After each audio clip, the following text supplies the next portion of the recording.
Bueno, en los capítulos anteriores estuvimos viendo el reinado de Roboam, que era hijo de Salomón, y sus hechos, su muerte. Y este siguiente capítulo vamos a conocer el reinado del siguiente rey que se llama Abías, que ya viene siendo como un nieto de Salomón y bisnieto de David, el cual es bastante diferente las situaciones que se manejan aquí. Pero si tú vas al libro de Primera de Reyes, capítulo 15, creo, en resumen nos dice que ahí no se llama Abías, se llama Abiam. Y dice que Abiam hizo lo malo delante de Jehová. Pero aquí en Crónicas no dice eso y parece que nos narra algo muy bueno que hizo él. ¿Ok? Entonces vamos a ver este paralelo. Voy a leer los primeros 214 versículos. No, del 1 al 12, ¿ok? A los 18 años del rey Jeroboam, reinó Abías sobre Judá, y reinó 3 años en Jerusalén. El nombre de su madre fue Micaías, hija de Uriel, de Gabaa. Y hubo guerra entre Abías y Jeroboam. Entonces Abías ordenó batalla con un ejército de 400,000 hombres de guerra, valerosos escogidos. Y Jeroboam ordenó batalla contra él, 800,000 hombres escogidos, fuertes y valerosos. Y se levantó Abías sobre el monte de Samaraín, que está en los montes de Efraín, y dijo: oídme, Jeroboam y todo Israel. ¿No sabéis vosotros que Jehová, Dios de Israel, dio el reino a David sobre Israel para siempre, a él y a sus hijos bajo pacto de sal? Pero Jeroboam, hijo de Nabat, siervo de Salomón, hijo de David, se levantó y se rebeló contra su señor, y se juntaron con él hombres vanos y perversos, y pudieron más que Roboam, hijo de Salomón, porque Roboam era joven y pusilánime, y no defendió de ellos. Y ahora vosotros tratáis de resistir al reino de Jehová en manos de los hijos de David, porque sois muchos, y tenéis con vosotros los becerros de oro de Jeroboam, os hizo por dioses. ¿No habéis arrojado vosotros a los sacerdotes de Jehová, a los hijos de Aarón y a los levitas, y os habéis designado sacerdotes a la manera de los pueblos de otras tierras, para que cualquiera venga a consagrar con un becerro y 7 carneros, y así sea sacerdote de los que no son dioses? Mas en cuanto a nosotros, Jehová es nuestro Dios, y no le hemos dejado, y los sacerdotes que ministran delante de Jehová son los hijos de Aarón y los que están en la obra con los levitas, los cuales queman para Jehová holocaustos cada mañana y cada tarde, y incienso aromático, y ponen los panes sobre la mesa limpia y el candelero de oro con sus lámparas para que arda cada tarde, porque nosotros guardamos la ordenanza de Jehová nuestro Dios, mas vosotros la habéis dejado. Y aquí Dios está con nosotros por jefe, y sus sacerdotes con las trompetas del júbilo, para que suenen contra vosotros. Oh hijos de Israel, no peleéis contra los hijos de Dios de vuestros padres, porque no prosperaréis. Gracias, Dios, por estos capítulos. Te pedimos que estés con nosotros, Señor, que nos ayudes a guardarlos en nuestro corazón y a tomar todas las lecciones y ejemplos que debemos de tomar de aquí, Padre, en el nombre de Jesús. Amén. Ok, después de la muerte de Roboam, cuando ya tenía Jeroboam reinando 18 años, comienza el reinado de Abías, que también le llaman Abiam en Primera de Reyes, en Jerusalén.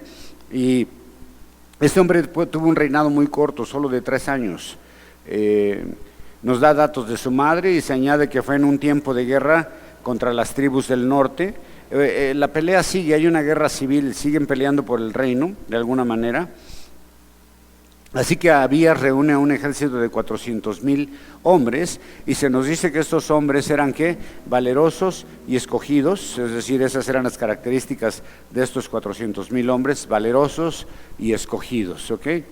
Y son características muy importantes para un hombre que va a ir a la guerra. Pero Jeroboam, por su parte, ordena también un ejército numeroso, que literalmente dobla el número de los del sur. Obvio, en el norte había 10 tribus, obviamente había mucho más gente, eran 800,000. Y estos tenían también las características de ser valerosos, escogidos, pero se añade además que estos eran fuertes, y obviamente la cantidad era súper abundante, ¿no? Los doblaban. Es decir, salir contra un ejército así parecería algo necio, ¿no?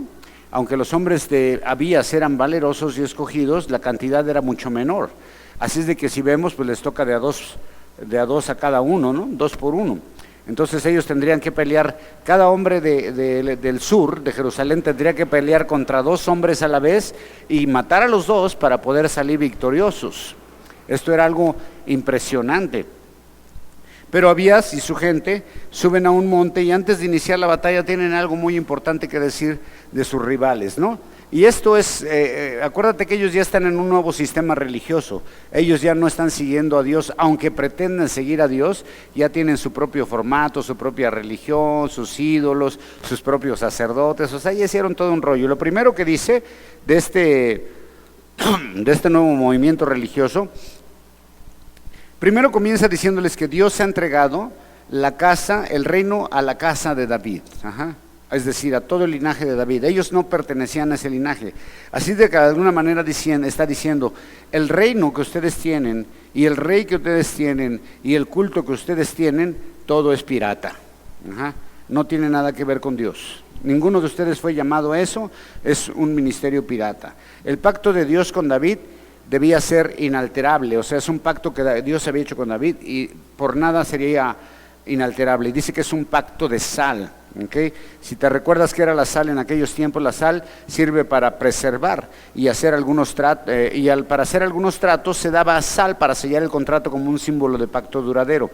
Dicen que cuando hacían algún trato, algunos historiadores que llevaban sal y ponían sal en tu boca, y el otro ponía sal en tu boca también, y obviamente al entrar en tu boca, ¿qué pasa con la sal? Se deshace. Y ya no hay manera de regresarla de ninguna manera, ¿no? Ya no le podías decir, aquí está la firma, toma, te la regreso, no ya. O sea, era un pacto que no tendría cambios, así quedaría. Entonces, la segunda declaración para este movimiento religioso y para el pueblo que está en el norte es que él es un rebelde, que se rebeló contra el auténtico rey, es decir, este cuate hizo una división por rebeldía.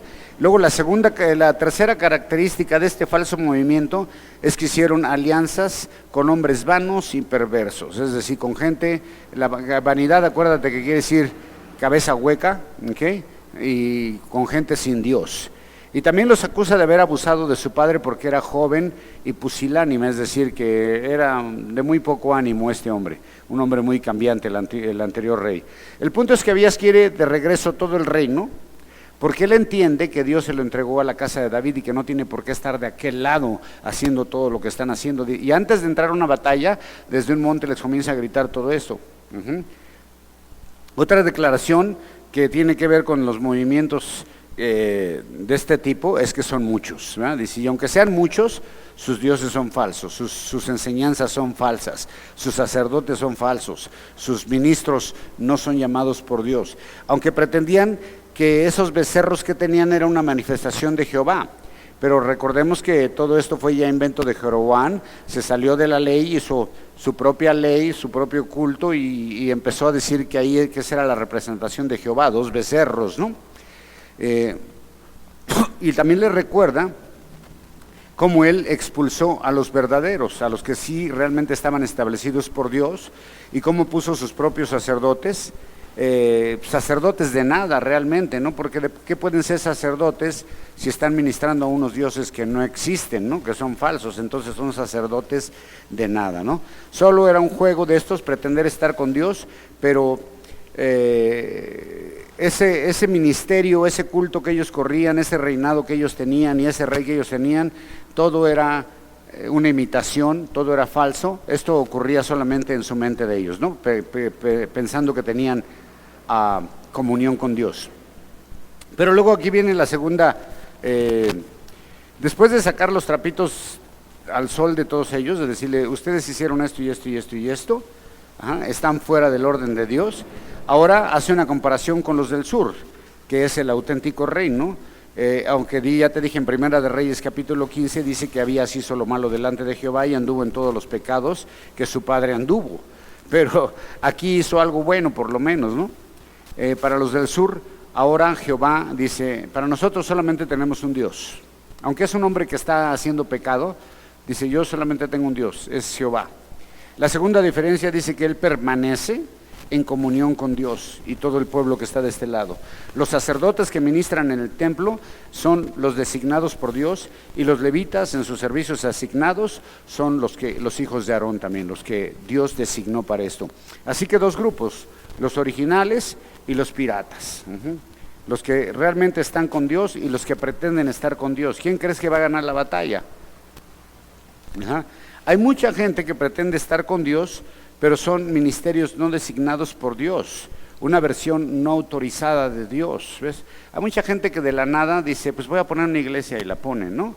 Y empieza gente a veces que no tienen una buena interpretación bíblica y empiezan a enseñar otras cosas que no son, salen de la enseñanza bíblica, empiezan a meter cosas raras en su culto, en la adoración, nombran ya a cualquiera, a ver, tú eres el líder de esto, y tú el de este, y tú el este, ¿no? Y tú pastor también, y así.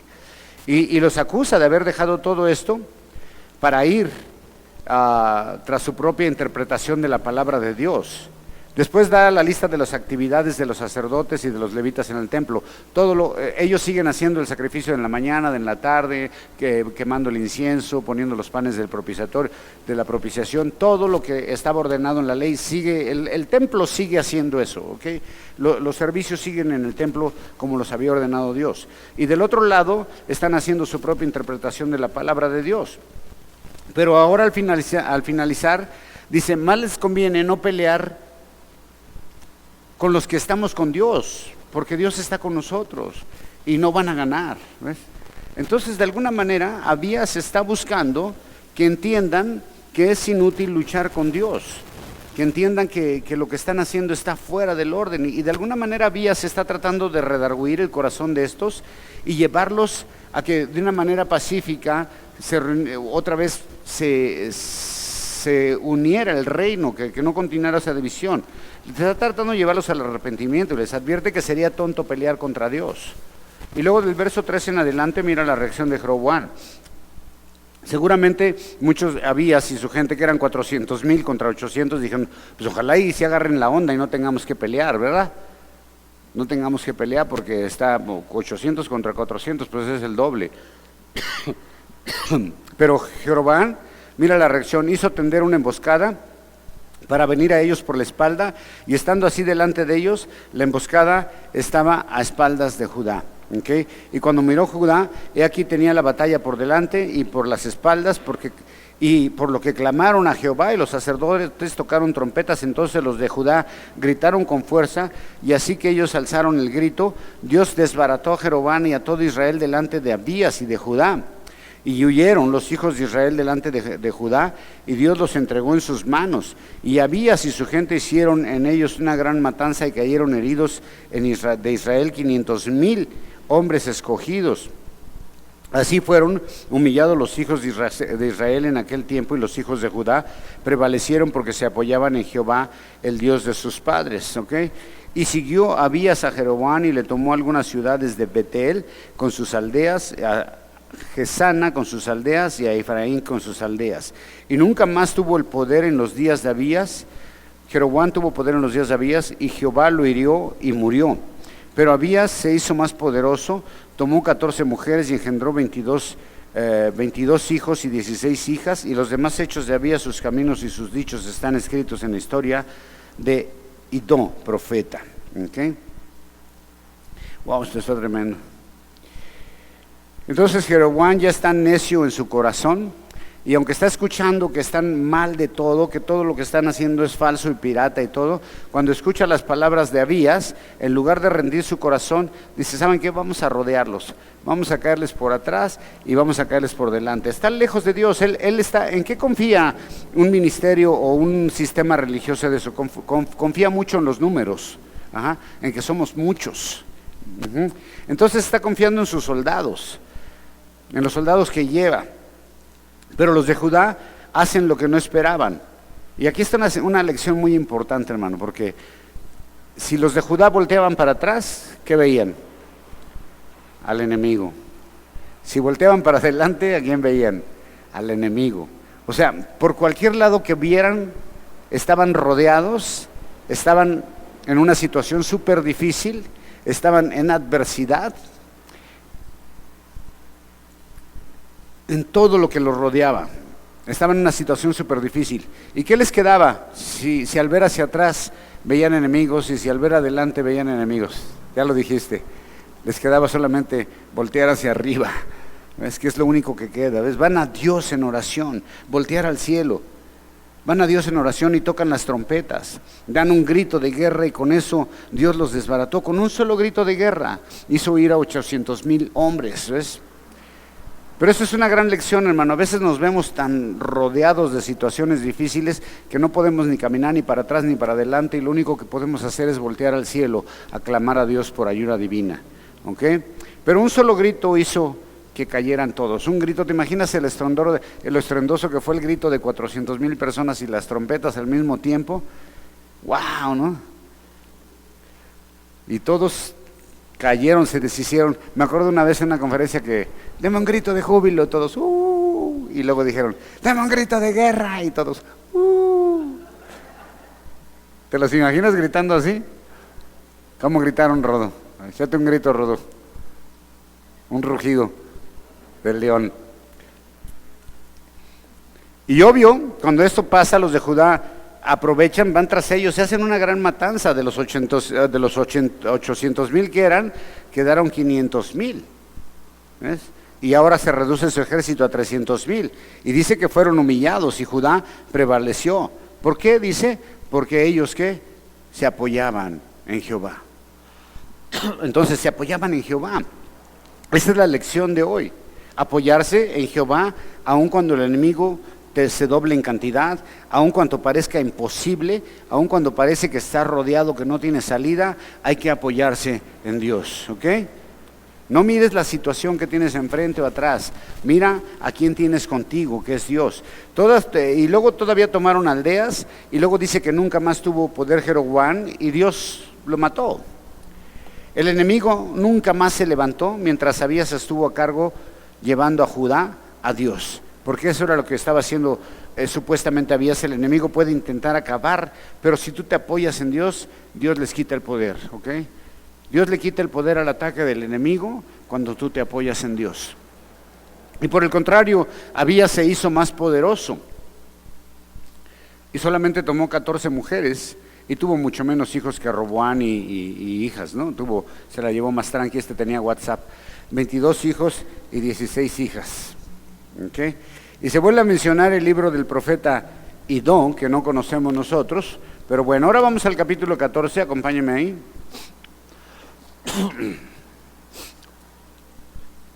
Durmió Abías, ya que está su muerte, con sus padres y fue sepultado en la ciudad de David, y reinó en su lugar su hijo Asá, en cuyos días tuvo sosiego el país por 10 años. Eso hizo Asá, lo bueno y lo recto ante los ojos de Jehová su Dios, porque quitó los altares de culto extraño, los lugares altos, quebró las imágenes, él destruyó los símbolos de acera, y mandó a Judá que buscase a Jehová, el Dios de sus padres, y pusiese por obra la ley y sus mandamientos, y quitó asimismo de todas las ciudades de Judá los lugares altos y las imágenes, y estuvo el reino en paz bajo su reinado. Y edificó ciudades fortificadas en Judá, por cuanto había paz en la tierra y no había guerra contra él en aquellos tiempos, porque Jehová le había dado paz.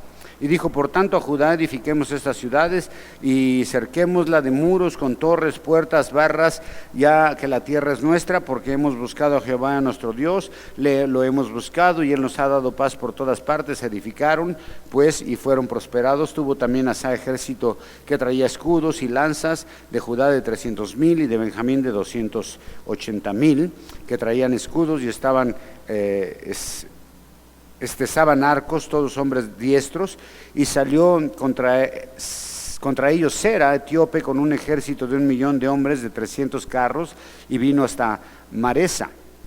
Entonces salió Asá contra él, y ordenaron la batalla en el valle de Sefatá, junto a Maresa, y clamó Asa a Jehová su Dios y dijo: oh Jehová, para ti no hay diferencia alguna en dar ayuda al poderoso o al que tiene fuerzas. Ayúdanos, oh Jehová Dios nuestro, porque en ti nos apoyamos y en tu nombre venimos contra este ejército. Oh Jehová, tú eres nuestro Dios, no prevalezca contra ti el hombre. Y Jehová deshizo a los etíopes delante de Asa y delante de Judá, y oyeron los etíopes, y Asa y el pueblo que estaba con él los persiguieron hasta Gerar, y cayeron los etíopes hasta no quedar en ellos aliento, porque fueron deshechos delante de Jehová y de su ejército, y les tomaron muy grande botín, y atacaron también todas las ciudades alrededor de Gerar, porque el terror de Jehová cayó sobre ellas, y saquearon todas las ciudades, porque había en ellas gran botín. Asimismo atacaron las cabañas de los que tenían ganado, y se llevaron muchas ovejas, camellos, y volvieron a Jerusalén. Bueno, aquí ya, como ya hemos visto, sabemos como todo ser humano, Abías murió y ahora comienza un nuevo reinado con Asa. Perdón. Y algo que nos dice, muy interesante, es que hubo paz por 10 años. Esto es un muy buen tiempo donde todo está bien. ¿Y quién ha dicho, quién le gustaría decir eso? Yo tiene 10 años que no tengo ni un problema, que todo me va súper bien, que no tengo broncas de nada, estoy en paz. ¿Le gustaría eso? ¿10 años de paz? Ok, ¿y qué harías en 10 años de paz? Porque es muy bonito cuando estás en paz, ¿no? Cuando no hay preocupaciones. ¿Qué harías si Dios te dice, te voy a dar 10 años de paz? ¿Qué harías? ¿Tú, Rodo, rascarte la panza? 10 años rascándote la panza acá. Tony, ¿qué harías? ¿No sabe? Naún, ¿qué? ¿Rascarte la panza también? ¿Irte de vacaciones? Bien. ¿Qué harías en un tiempo de paz? Pues vamos a ver, ¿no? ¿Qué fue lo que hizo Asa? Lo primero que hizo fue que se dedicó a hacer lo bueno y lo recto delante de Dios. Había paz y dijo, este es tiempo de buscar a Dios. Es un buen ejemplo, ¿no? Si estás en un tiempo de paz, de tranquilidad, pues dedícate a buscar a Dios, a hacer más cosas de Dios. Dedícate a servir a Dios. Porque parece que la mayoría, cuando estamos bien, como dijo Naún, pues nos vamos de vacaciones. Menos buscamos a Dios. Pero en cuanto vienen los problemas, queremos buscarlo, ¿verdad? Y entramos en una búsqueda intensa de Dios. Entonces Dios a veces no nos da paz, porque dice, ¿sabes qué? Yo te necesito tener a ti en apuros para que estés orando, porque nada más te doy tranquilidad y te olvidas de mí, te vas de vacaciones. ¿Ves? Es para todos, o sea, el ejemplo de Naún fue cotorro, lo dijo de cotorreo. Otra cosa que hizo Asa, y también tuvieron que ver con este tiempo de paz, fue que empezó a quitar todos los centros de idolatría que había en Judá. Y exigió a Israel, al pueblo, a Judá, le exigió a Judá que buscaran a Dios y guardasen la ley. ¿Ok? Le dijo, a ver muchachos, ahorita que hay paz, solamente les voy a pedir algo. Que busquen a Dios y que pongan, ¿qué? Por obra, ¿qué? Sus estatutos. Estas son las cosas que se deben hacer en tiempo de paz. Si no tienes problemas, no tienes aflicción, ponte a buscar a Dios, a estar en su palabra, a poner en práctica su palabra en tu vida, porque esto fue lo que contribuyó a que la paz permaneciera por 10 años. La paz venía de Dios, la paz venía de Dios. Y también en ese tiempo de paz se puso a hacer ¿qué? Edificar ciudades fortificadas. Se puso a trabajar, a crear. ¿Por qué? Aprovechó el tiempo de paz para cuando llegara el tiempo de guerra, porque sabía que iba a llegar el tiempo de guerra. No se pusieron ahí a rascarse la panza ni nada, dijeron, ahorita que tenemos chance, vamos a buscar de Dios, vamos a poner en práctica su palabra y vamos a empezar a prepararnos para cuando vengan los tiempos difíciles. Eso es algo que tenemos que hacer, ¿ves? Cuando Dios te dé tranquilidad, los ratitos de tranquilidad que te dé, búscalo a Él, ponte a estudiar su palabra y fortalécete espiritualmente para cuando vengan los tiempos difíciles. ¿Okay? Y el ejército también estaba listo y era ya más numeroso, ahora eran 580,000 y bien equipado, tenían arcos, flechas, escudos, lanzas, era tiempo de paz, pero están listos para cualquier eventualidad. Y luego se menciona un hombre que es Sera el etíope. Bueno, no tardó en llegar la guerra, tardó 10 años y aquí está ya la primera batalla, ¿no? Y los tiempos, esto nos hace ver que los tiempos cambian, hermano. Los tiempos cambian, la vida cambia, no siempre se puede estar arriba, ¿sí? No siempre se puede estar en bonanza, no siempre se puede estar en un lecho de rosas, ¿no? O sea, es como una montaña rusa, a veces estás arriba, a veces estás abajo, es como una tómbola, ¿no? El mundo es una tómbola, tómbola, la imagen de color, eso lo guardo. Los tiempos cambian, la vida cambia y debemos de estar preparados para enfrentar todo cambio. Y ahora viene sobre ellos un ejército de ¿cuánto? De 1,000,000, otra vez casi el doble. Es otra vez casi el doble y estos son etíopes y vienen dispuestos a acabar con ellos. Y además traen ¿qué? 300 carros. Y 300 carros era como decir, venían con tanques de guerra. Antes de entrar en batalla, ¿qué hace Asaf? Lo mismo que hizo ¿qué hizo Asaf? Lo mismo que hizo la vez pasada. ¿Qué hizo? Clamar a Dios, exactamente. Pero hace algo maravilloso, o sea, te voy a decir por qué. Ve la oración del rey. Ve la oración del rey.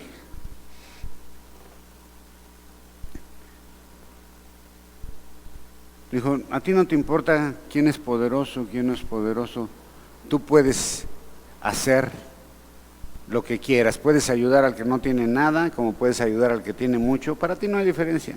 En esencia, lo único que le está diciendo a Dios es, Dios, ayúdanos, en ti nos apoyamos, tú eres nuestro Dios y en tu nombre vamos contra estos. Súper sencilla la oración, ¿no? ¿O no? No es así una de esas grandes oraciones que luego nos queremos aventar acá para convencer a Dios de que sí lo amamos o de que somos cristianos, ¿no? Pero muchas veces esas oraciones así muy acá, son más bien porque queremos apantallar al auditorio, ¿no? A los que están escuchando, ¿no? Para que digan, wow, qué bonito ora ese hermano. O sea, ¿no? ¿No han oído eso? ¿Nunca han oído eso? Que dicen, ay, qué bonito ora la hermana. Si no se trata de orar bonito, se trata de estar convencido de que Él es tu Dios y de confiar en Él. Es algo muy sencillo. Él nomás dijo, Dios, ayúdanos, en ti nos apoyamos, tú eres nuestro Dios. Tan. Y en tu nombre vamos. Facilísimo, ¿no? Una vez una persona me dijo, pastor, estaba enfermo, me dijo, ora por mí. Y le dije, Señor, te pido que la sanes, gracias, amén. Y se quedó, ¿ya? Pues ya, ¿no? O sea, ¿qué quieres? ¿Que convenza a Dios de que eres buena, que lo amas, que eres cristiana? Dios, ella se congrega todos los domingos, Señor, y mira. No, o sea, ¿para qué tanto rollo? ¿Está de acuerdo o no? ¿O estoy loco? No, así es. Mientras más conoces a Dios, mientras más conoces a Dios, mientras más entras en intimidad con Él, sabes que le puedes hablar como le hablas a tu personaje más íntimo, ¿no? ¿Verdad? ¿Verdad, Naún? Cuando regresa el desayuno, ¿qué le dices a tu esposa? Oh, amadísima esposa, que nos casamos hace 5 años en el día acá, y recuerdo que me puedes hacer unos huevitos, por favor. ¿Verdad que no? Porque ya hay intimidad, ¿sí me entiendes? Entonces, la intimidad es tanta ya que tú puedes hacer un pedido tan sencillo a Dios, ¿no?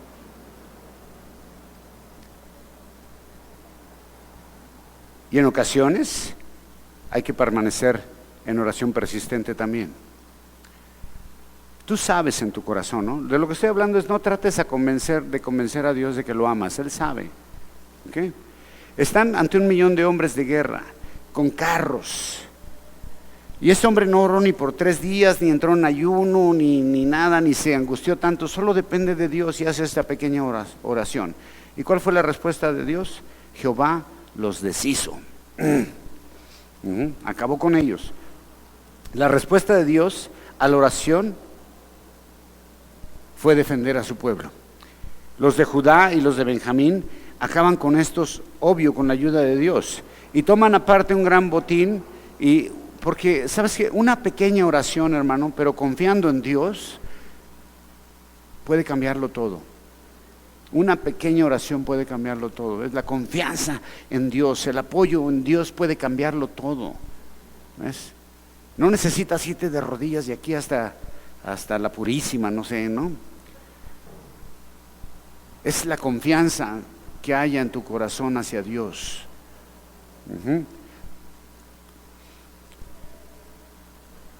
El resultado de todo esto fue una victoria y mucha ganancia que tomaron de sus enemigos. Una pequeña oración, pero aparte hacer lo bueno y lo recto delante de Dios trae paz, y cuando vengan los tiempos de guerra, Dios estará con nosotros. ¿Okay? Capítulo 15, y con esto vamos a acabar. Todavía va a seguir la vida de Asa el próximo capítulo un poquito más. Y vino el Espíritu de Dios sobre Azarías, hijo de Obed, y salió al encuentro de Asa, y le dijo: oídme, Asa, y todo Judá y Benjamín, Jehová estará con vosotros, si vosotros estuviereis con él. Y si le buscares, será hallado de vosotros, mas si le dejares, él también los dejará. Muchos días ha estado Israel sin verdadero Dios y sin sacerdotes que enseñaran la ley, hablando del norte, ¿verdad? Pero cuando en su tribulación se convirtieron a Jehová Dios de Israel, le buscaron, él fue hallado de ellos. En aquellos tiempos no hubo paz, ni para el que entraba ni para el que salía, sino muchas aflicciones sobre todos los habitantes de las tierras. Y su gente destruía a otra y una ciudad a otra ciudad, porque Dios los turbó con toda clase de calamidades. Pero esforzaos vosotros y no desfallezcas vuestras manos, pues hay recompensa para vuestra obra.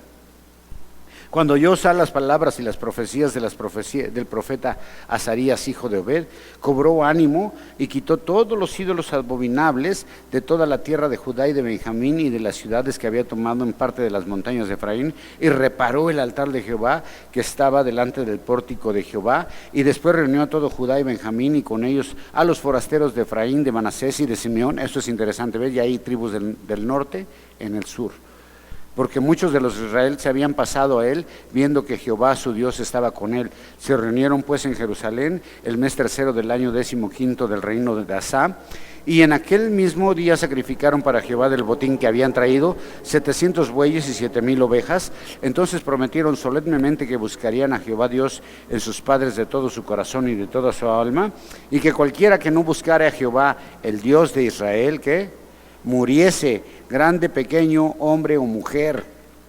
Y juntaron a Jehová con gran voz de júbilo, al son de trompeta y de bocinas, y todos los de Judá se alegraron en este juramento, porque de todo su corazón lo juraban y de toda su voluntad lo buscaban, y fue hallado de ellos, y Jehová les dio paz por todas partes.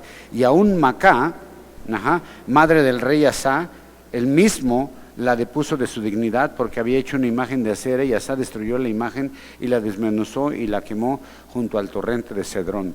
Con todo esto los lugares altos no eran quitados de Israel, aunque el corazón de Asa fue perfecto en todos sus días. Y trajo a la casa de Dios lo que su padre había dedicado y lo que había consagrado, plata, oro y utensilios, y no hubo más guerra hasta que los 35 años del reinado de Asa. ¿Ves? 10 años, vuelve a tener una palabra de Dios, vuelve a hacer cosas buenas para Dios, lo recto delante de Dios, y Dios le da otros 35 años de paz al reino. ¿Okay? Viene una profecía. Algunas otras cosas que hizo Asa fueron estas. Después de escuchar las palabras del profeta en cuanto a las condiciones de mantenerse en comunión con Dios, le dice, mira, Dios dice que va a estar con ustedes siempre y cuando ustedes no dejen de buscarlo. Y eso es para todos, hermanos. Dios va a estar contigo siempre y cuando tú no dejes de buscarlo. ¿Okay? Y a Dios se le encuentra ¿en dónde, hermano? En su palabra, en comunión con Él, en la iglesia, congregándose, adorándole y poniendo en práctica su palabra. Mantenerse en comunión. Si ellos permanecían, Dios estaría. Dice, pero si ustedes empiezan a hacer otras cositas, pues yo me los voy a dejar. Y el ejemplo es la condición de los del norte. Dice, mira cómo están aquellos, no tienen Dios, tienen sacerdotes, no tienen sacerdotes que les enseñen la ley. Hay muchos así, ¿ves? O sea, que pretenden tener comunión con Dios, pero no tienen a nadie que les instruya en manera verdadera en la palabra de Dios. Sus instructores no son gente que conozca la palabra de Dios, sus maestros. Hay muchos que dicen, no tengo iglesia, no tengo maestro, no tengo pastor, pero yo estoy bien con Dios. ¿Se puede eso? Yo conozco mucha gente que dice eso, yo no necesito congregarme, ¿para qué? Yo estoy bien con Dios. ¿Y cómo, entonces, cómo adoras a Dios? ¿En dónde ofrendas? ¿En dónde haces todas estas cosas que tenemos que hacer como iglesia? Y retoma, dice, si le buscas, le encuentras. Si no, pues no lo encuentras, por la sencilla razón ¿de qué? De que no lo estás buscando. Cuando algo se te pierde, que es muy costoso, valioso para ti, lo buscas hasta debajo de las cobijas o del colchón, no sé, en lugares, lo buscas en donde menos probablemente esté. Y si no lo encuentras, ¿por qué es? Porque no lo has buscado bien, ¿no? Digo, cuando estás seguro que tienes algo que está perdido en tu casa, ¿no? Dices, aquí se me perdió, aquí debe de estar. Lo buscas, si lo buscas es porque si lo encontraste es porque lo buscaste bien. La consecuencia de no buscar a Dios es mucha aflicción. La consecuencia de abandonar a Dios es meterse en aflicción.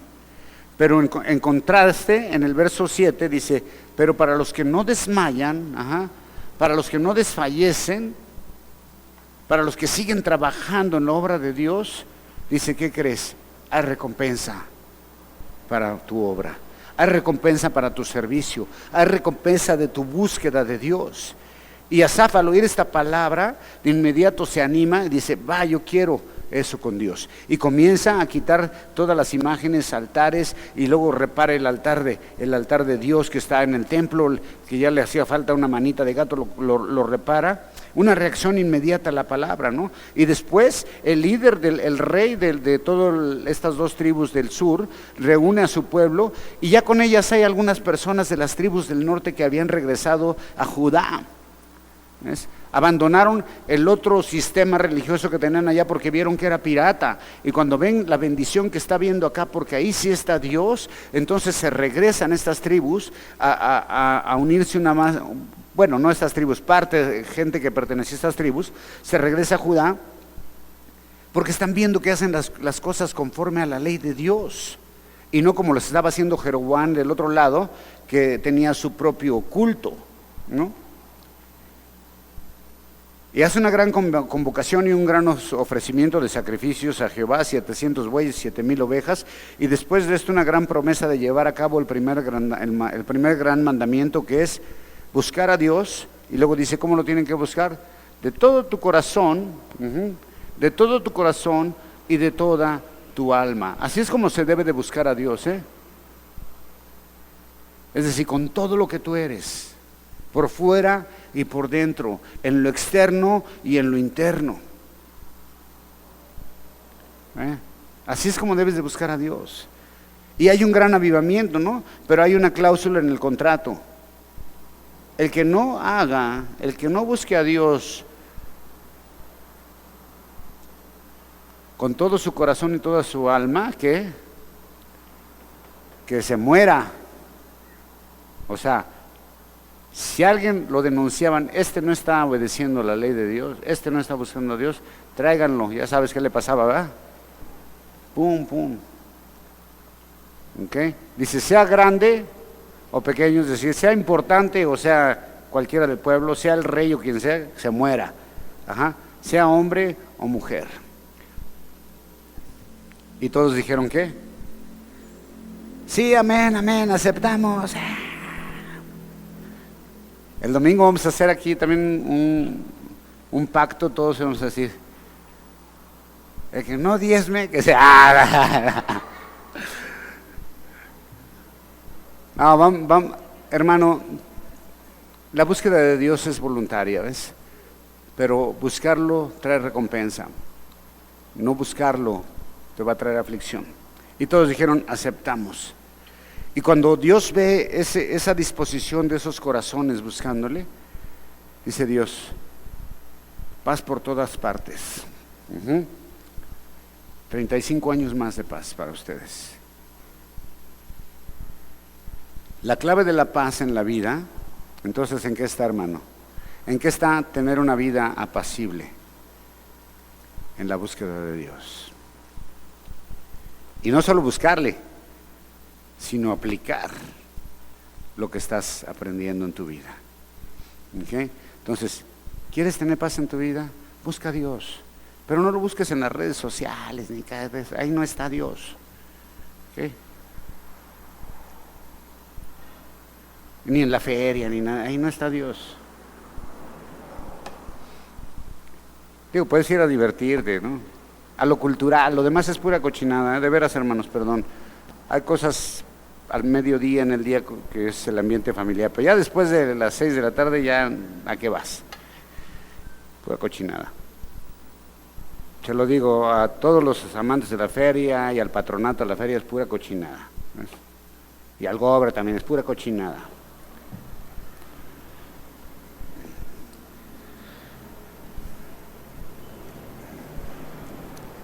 $35 años de paz. La clave, buscar a Dios y guardar sus mandamientos. Y luego está tremenda, se dice, y aún Macá, dice, y aún Macá, la madre del rey Asa, él mismo la depuso de su dignidad porque había hecho una imagen de acera. Hasta su mamá fue a su recámara y le dijo, a ver, ¿me quitas tu cuadrito este que tienes aquí, por favor? Y a la mamá, ¿ves? A veces nos dicen, es que hay que respetar. No, dice Dios, no. Si quieren que todo esté en orden, mi pueblo, pues, tiene que estar en orden todo. Entonces va y le dice a su mamá, mami, con mucha pena, pero ¿qué crees? Te voy a destruir tu idolito que tienes ahí. Le quita su cuadro que tiene ahí,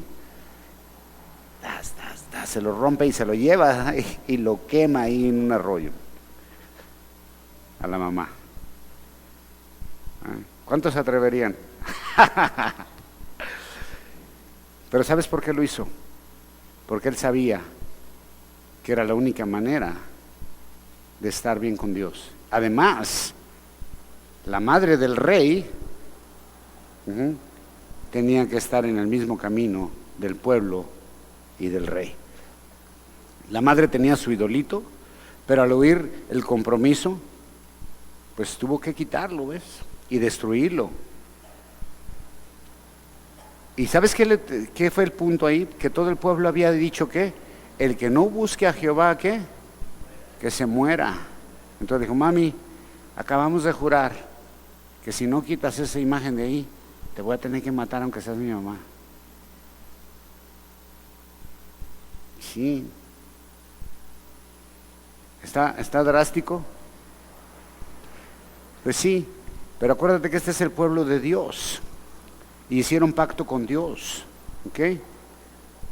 Y Dios quiere ser, ¿qué? El número 1 en tu vida. No acepta amantes, ¿ves? Ni amiguitos, ni nada, no. Nada más yo. Así es, nada más yo. Y si no, llégale. ¿Ok? Esa fue una gran reforma que hizo Asa. Y la consecuencia de esta gran reforma, de este compromiso, fueron 35 años más de un reino en paz. ¡Wow! Qué bonito que hoy Dios te dijera, Silvio, te voy a dar 35 años de una vida súper tranquila, en paz. Lo único que tienen que hacer es buscarme de todo su corazón y con toda su alma. ¿Va? Bueno, pues ya tienen la fórmula, ¿ok? ¿Sí? Dale un aplauso bien fuerte al Señor.